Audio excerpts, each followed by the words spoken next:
Patuloy na pinalilikas na nasa 87,000 residenteng apektado ng pagputok ng Bulkang Kanlaon sa Negros Island kahapon.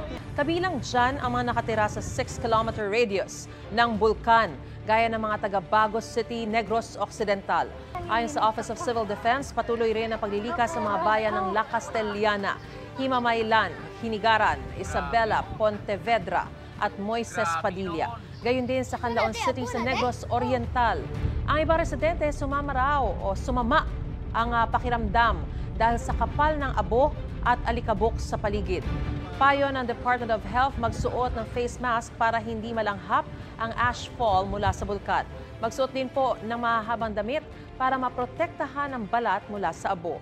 Dagdag ng FIVOLCS, isara rin ang mga pinto at bintana ng inyo pong bahay.